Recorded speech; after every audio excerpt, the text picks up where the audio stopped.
Price the Lord. Good news, ಶುಭವಾರ್ತೆಗೆ ನಿಮ್ಮೆಲ್ಲರನ್ನು ಕೂಡ ಈ ಮುಂಚಾನೆ ಸಮಯದಲ್ಲಿ ಸ್ವಾಗತಿಸುವವನಾಗಿದ್ದೇನೆ. ಈ ದಿನದ ವಾಕ್ಯ ಭಾಗಕ್ಕಾಗಿ ಯೆರೆಮೀಯನ ಬರೆದ ಪ್ರವಾದನೆ ಗ್ರಂಥ 20ನೇ ಅಧ್ಯಾಯ 13ನೇ ವಚನವನ್ನು ನಾವು ತೆಗೆದುಕೊಂಡಿದ್ದೆ. ಈ ವಾಕ್ಯ ಈ ರೀತಿಯಾಗಿ ಹೇಳ್ತದೆ: ಯೆಹೋವನನ್ನು ಕೀರ್ತಿಸಿರಿ, ಯೆಹೋವನನ್ನು ಸ್ತುತಿಸಿರಿ, ಆತನು ಕೆಡುಕರ ಕೈಯಿಂದ ದೀನರ ಪ್ರಾಣವನ್ನ ರಕ್ಷಿಸುತ್ತಾನೆ ಎಂಬುದಾಗಿ. ಬೇರೆ ಈ ಒಂದು ವಾಕ್ಯವನ್ನ ನಾವು ಓದುವಾಗ ಆತನು ಹೇಳ್ತಾನೆ, ಕೀರ್ತಿಸಿರಿ ಮತ್ತೆ ಸ್ತುತಿಸಿರಿ ಎಂಬುದಾಗಿ. ದೇವರ ಮಕ್ಕಳಾದಂಥ ನಾವು ಆತನ ಸ್ತೋತ್ರಗಳು ಯಾವಾಗಲೂ ನಮ್ಮ ಬಾಯಲ್ಲಿರಬೇಕು. ಆತನನ್ನು ಎಡೆಬಿಡದೆ ಕೊಂಡಾಡುವಂಥವರಾಗಬೇಕು. ಆತನ ವಾಕ್ಯಗಳನ್ನು ಯಾವಾಗಲೂ ಧ್ಯಾನಿಸುವಂಥವರಾಗಬೇಕೆಂಬುದಾಗಿ ಅನೇಕ ವಾಕ್ಯಗಳನ್ನು ನಾವು ನೋಡುವಂಥವರಾಗಿದೆ.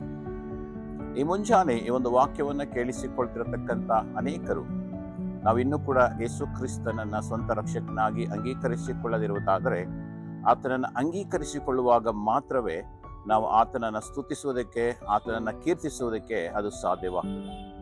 ದೇವರ ವಾಕ್ಯ ಹೇಳುವ ಹಾಗೆ ಆತನನ್ನು ಕೀರ್ತಿಸುವಾಗ ಆತನು ಕೆಡುಕರ ಕೈಯಿಂದ ದೀನನ ಪ್ರಾಣವನ್ನ ರಕ್ಷಿಸುತ್ತಾನೆ ಎಂಬುದಾಗಿ. ವೈರಿಗಳಿಂದ ನಮ್ಮನ್ನ ಕಾಪಾಡುವವನಾಗಿದ್ದಾನೆ. ವೈರಿಗಳ ಮುಂದೆ ಔತಣವನ್ನ ಏರ್ಪಡಿಸುವವನಾತನಾಗಿದ್ದಾನೆ. ಆ ಕಾರಣದಿಂದ ಈ ಮುಂಜಾನೆ ವಾಕ್ಯವನ್ನು ಕೇಳಿಸಿಕೊಳ್ತಿರತಕ್ಕಂಥ ಪ್ರತಿಯೊಬ್ಬೊಬ್ಬರು ಕೂಡ ಆತನನ್ನು ಕೀರ್ತಿಸೋಣ, ಆತನನ್ನು ಕೊಂಡಾಡೋಣ.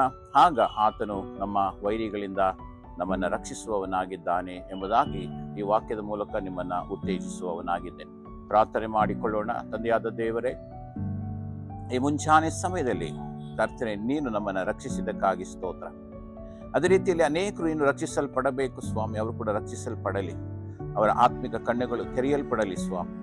ಅವರು ಕೂಡ ನಿನ್ನ ವಾಕ್ಯವನ್ನು ಅರ್ಥ ಮಾಡಿಕೊಳ್ಳಲಿ, ಸತ್ಯ ವಾಕ್ಯಗಳನ್ನು ಪ್ರೀತಿಸಲಿ ಸ್ವಾಮಿ. ಅದರ ಮೂಲಕವಾಗ ಅವರು ಆಶೀರ್ವಾದ ಹೊಂದಲಿ ಎಂಬುದಾಗಿ ನಾವು ಪ್ರಾರ್ಥಿಸ್ತೇವೆ. ಹಾಗೆ ನೀನು ಮಾಡುವುದಕ್ಕಾಗಿ ಸ್ತೋತ್ರ, ನೀನು ಮಹಿಮೆ ಹೊಂದಿಕೋ. ಯೇಸು ನಾಮದಲ್ಲಿ ಪ್ರಾರ್ಥಿಸ್ತೇವೆ ತಂದೆಯಾದ ದೇವರೇ, amen. Praise the Lord. God bless you.